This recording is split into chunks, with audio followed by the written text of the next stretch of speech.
Hey everyone, this is PrinceWatercress, and welcome back to Let's Play Kirby's Adventure. This is it. This is the final battle.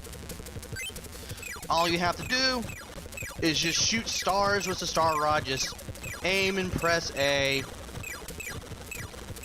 or B, and just shoot stars in this thing and avoid all of its attacks. Once you know where this thing is moving, it's pretty easy to see where everything's going to go. Also, this battle is timed. If you don't get through this battle in time, you will hit the ground, and you will eventually be crushed by the ceiling and the ground at the same time, and you will die. Also, I made that much easier than I should have. Also, you have a limited time to get into the star, too, or else you're going to hit the ground as well, even on that part. So you want to get rid of the first stage of this boss, this first form, as quickly as possible. Thankfully, it's pretty easy to do. And then when you do that, it transforms into this dark blue thing in the background and shoots stars at you. You'll eventually be knocked off of the warp star and you'll have to fight this thing yourself. And no, your health does not get replenished. I may die here, but I'm okay with that, if that happens.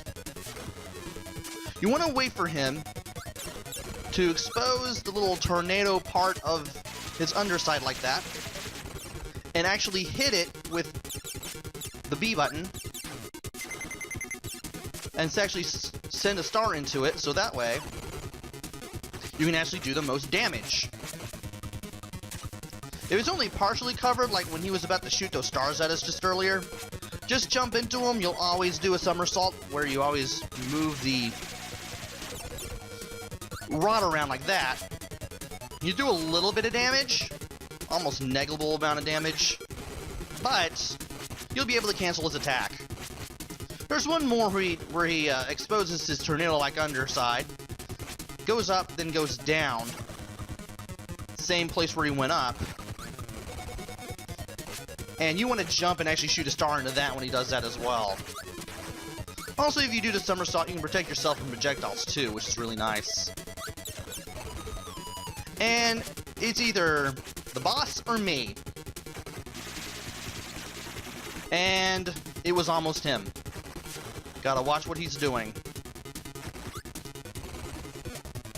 Did at least one tiny unit of energy worth of damage, but that still stopped his attack.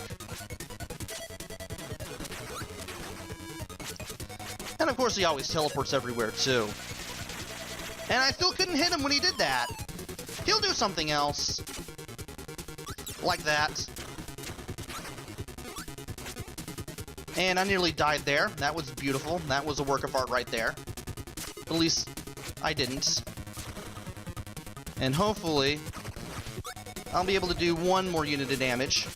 So that's it. That's basically sudden death right here. Stop that attack right there. And got him. Pretty easy when you know what to do against this guy. And once you beat the second form, that is it. You have beaten Kirby's Adventure.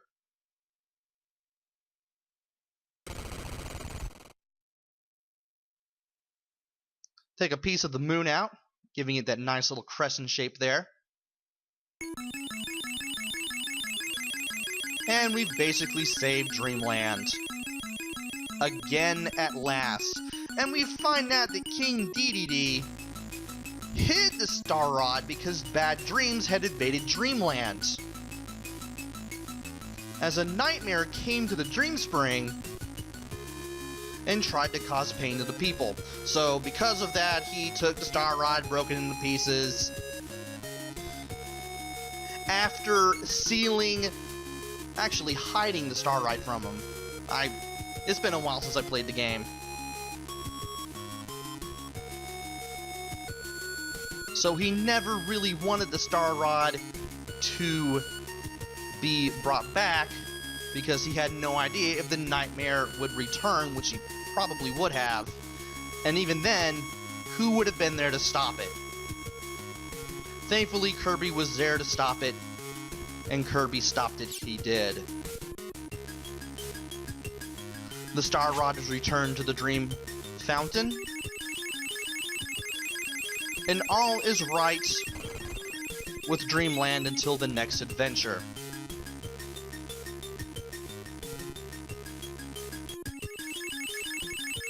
Kirby waves goodbye.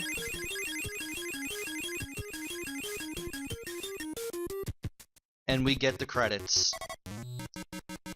So, how does this game measure up, being a very, very late NES release? Very good, actually. The game controls very well. Everything is just super, super colorful, even if, say, there's a darker, grimmer palette scheme at times, and even then, the game takes advantage of as many colors as possible, and it doesn't look all that weird. I like that. Music and sound are really good. It's pretty much what you've come to expect from the Kirby series, especially after playing Kirby's Dream Land on the Game Boy. You have new enemies, but also returning ones, some of which, like Kracko and DDD, have some new tricks up their sleeves. And the ability to absorb abilities, which was introduced in this game, really, really mix it up a bit and allowed for a lot of cool ideas. Especially the sword fight against the Meta Knight here. I also failed to mention that little pixelation effect whenever you hit Meta Knight. I'm surprised they did that in the tower rotation. They really took advantage of everything that could possibly be done with the NES, and then some.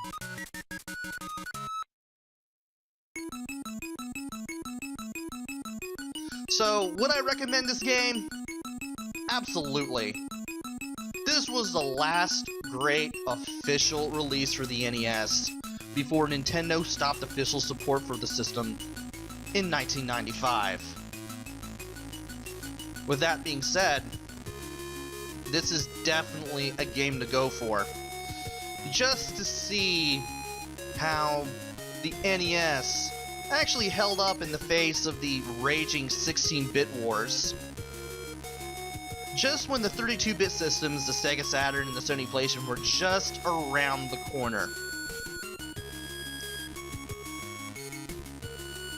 It plays well, it sounds great, it's very, very colorful, and even though it's a bit on the easy side, it's a very pleasant game. You're probably going to be more likely to be mad at getting all the switches and getting 100% than at the rest of the game itself. Not the most challenging game in the world, but definitely an experience worth having. And so the game waves goodbye. We see the end sign. We see water coming out of the Fountain of Dreams at last. We press start, and we are introduced to Extra Game. And this awesome drum beat.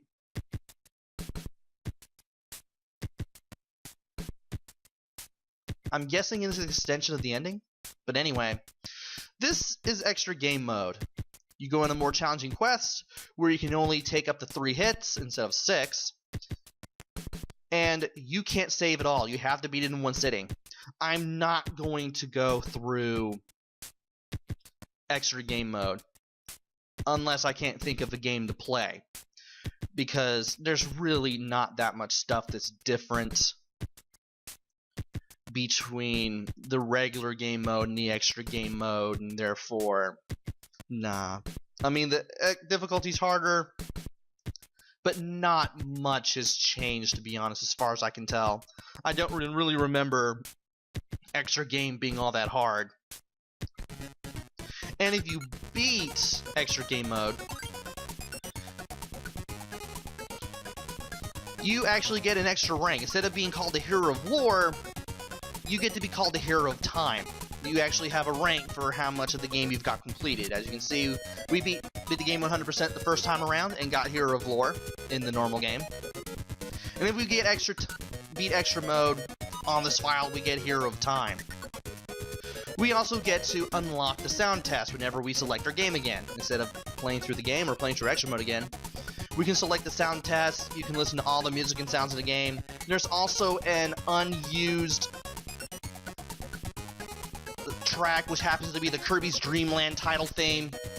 Now with the NES sound chip involved instead of the Game Boy sound chip, and it actually sounds really good. I should link to that in the description. But yeah, that's basically all you get for it. You don't really get that much for it. It's not really all that hard. Oh, except for the mini games, such as the crane game, the egg catch, the Wild West shootout. But other than that, it's kind of more or less the same game with just fewer hit points and the inability to save. So that will wrap it up for Let's Play Kirby Adventure for the NES.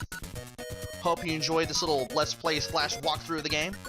Hopefully I will be back with another game. Don't know what it'll be.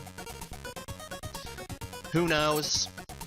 Until then, this is PrinceWatercress. Take care, stay safe, thanks for watching, and see you guys later!